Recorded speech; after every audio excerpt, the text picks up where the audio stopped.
hujumkor futbol kutdik jamoalardan, lekin ular taktik futbol namoyish etishdi. Mana endi penaltilar aktiv jarayoni. Abduvohid ketdi. Birinchi zarbani qaytar va omad bilan boshlaylik.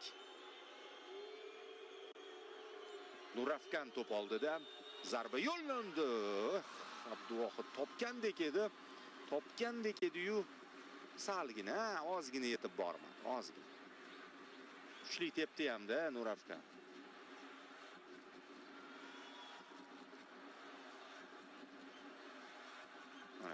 Ozgina santimetrlar yetmadi. Bizdan Eldor Shomurodov boshlab beradi. Eronga qarshi avvalgi o'sha kaffadagi turnirda penaltidan foydalana olmagandi. Lekin undan keyin Turkiya chempionat to'purariga aylandi. Hozir zo'r formada. Turkiyaning ayni vaqtdagi eng yaxshi hujumchisi bo'lib turibdi, agar fakt bo'yicha gapiradigan bo'lsak. Shu yerda ham mana hozir hal qilish kerak. Beyranvandga qarshi. Eldor zarba, barobar, ishonchli, xotirjam va ayyorona zarba. Eldor ortiqcha emotsiyasiz. Nega? Chunki u jamoaga ko'rsatish kerak. Hammasi normal ketyapti. Nazorat ostida.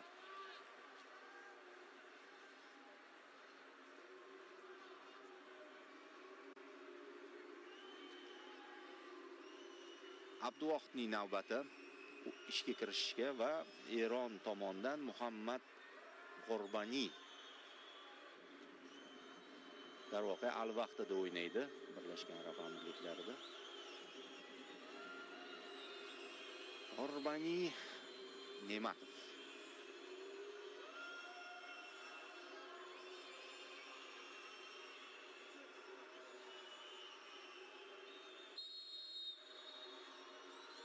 Hop. Tomosha qilamiz. G'orbani zarba markazga tepdi. Abduvohid esa boyagidek nariga, ya'ni o'zidan chap tomonga sakradi. Sakrab bo'lgan edi hamki, ko'rdi markazga to'p kelayotgan. Lekin kech edi. Hop, Jamshid Iskandar, bu standartlar ijrochisi. Odatda shu klubda, terma jamoada maydonga tushganda ham standartlarni ijro etadi. Menimcha u ham ishonchli tepa olishi kerak. Chalg'ityapti Beyranvand. Qarama unga Jamshid. Ruxsat berildi. Zarba. Iskandarov ham markazga ketdi. Bu ham markazga ketdi. G'orbaniga o'xshab va qizig'i Beyranvand ham sakradi o'sha tomonga, lekin oyog'i qolib ketdi. Shu oyog'i bilan qaytadi.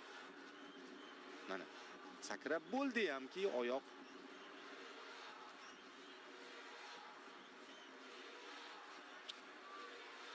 endi mayli, hozir hamma narsa Abduvohidga bog'liq. Hali imkoniyatlari bor. Ne'matovda Mahdi Abduvohid qutqarasan.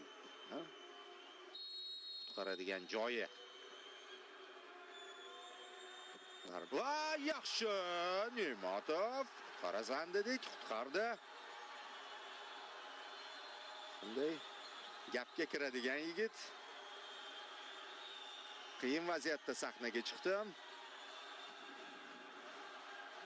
Juda ham zo'r. Pastki burchakdan olib chiqdi.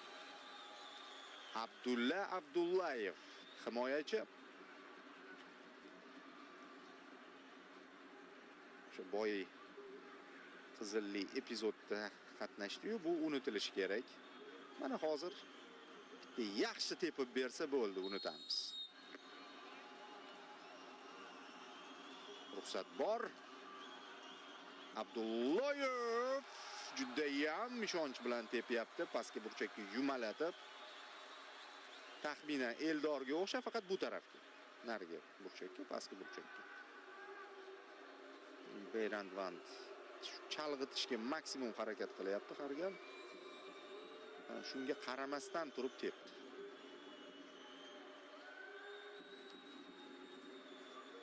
Eronning navbati. Hisob tenglashdi.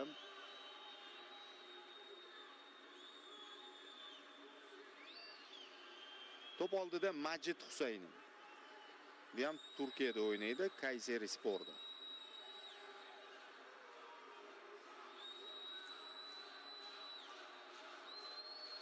Ne'matov ham tikka qarayapti ko'ziga. Ruhan u ham bosim qilmoqchi Majidga.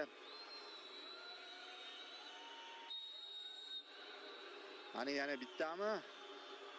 Yana bitta bo'ldi. Zarba yo'q. Bu safar topa olmadi Ne'matov.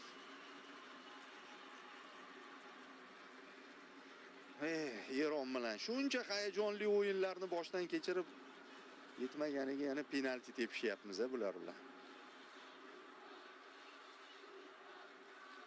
Bir video ko'rdim, eronlik jurnalistlar yana O'zbekistonmi deyotgan. Rustam Ashurmatov.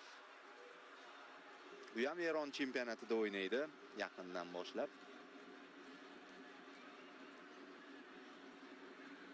Istiqlol.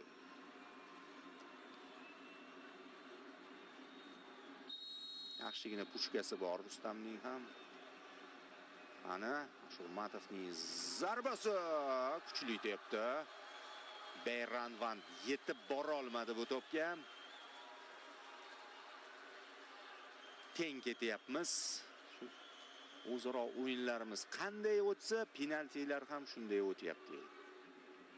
Sinxron xatolar, sinxron aniq zarbalar, hammasi teng-teng. 3-3 va oxirgi zarbalar bu yo'q. Bo'ldi. Ana endi kulminatsiyaga yetib keldik.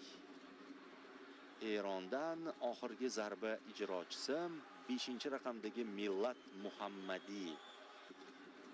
Tajribali 32 yoshda, himoyachi, chap qanotda o'ynadi. Chapaqay.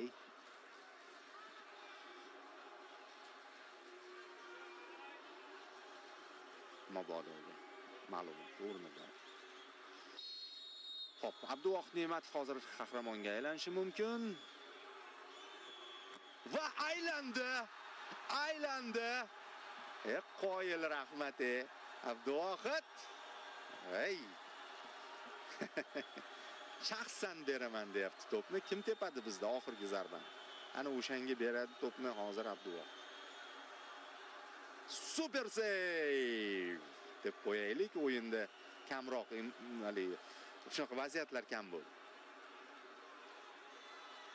Akmal Mazgavoy, Birlashgan Arab Amirliklari chempionati vakili, Birlashgan Arab Amirliklarida bizga hal qiluvchi zarba bilan g'alaba keltirishi mumkin. Kayfiyati yaxshi, o'ziga ishonyapti.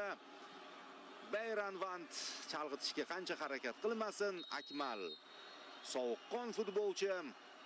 Ishonamiz. Zarba! Gol! Yana yutdik Eronni. Ketma-ket ikkinchi marta penaltilar seriyasida, lekin o'sha qizil bilan yanada bu g'alaba yoqimli bo'lyapti bizga. Zo'r tepdi. Akmal Mazgavoy chiroyli nuqta qo'yib berdi. Bu o'rtoqlik turniri, lekin mayli bu ham bir yutuq. Eron ustidan erishilgan har qanday g'alabamiz yutuq. Va mana milliy jamoa futbolchilari, shtab a'zolari hamma birgalikda g'alabani nishonlamoqda. Abduvohid albatta, Abduvohid Ne'matov. Uning muhim pallada sahnaga chiqishi Fabio Cannavaroga bir kichik boshlanishiga kubok olib kelmoqda. Al-Ayn kubogi. Tabriklaymiz g'alaba bilan. Eronga har doimgidek respekt, yaxshi o'yin uchun biz hurmat qilamiz. Azaliy raqib bo'lishiga qaramasdan bu jamoa baribir Osiyoning bizga yaqin bo'lgan mamlakatlarida. Shukurullo Ashirov, Sarvar Tajiyev, shtab a'zolari, doimiy terma jamoa administratorlar Jamoliddin Salihov, Davron Ahmedov, kim yana bu yerda kadrda? Ko'rganimiz, ulgurganimizcha tanishtirdik. Endi butun shtab mana jamoa menejeri Shohruz Xo'jayev, Fabio Cannavaro, tabriklar.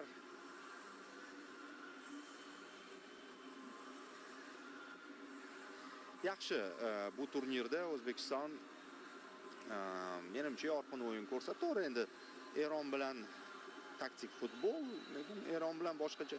O'zi reportaj davomida aytdim-u, Misr bizga qulayroq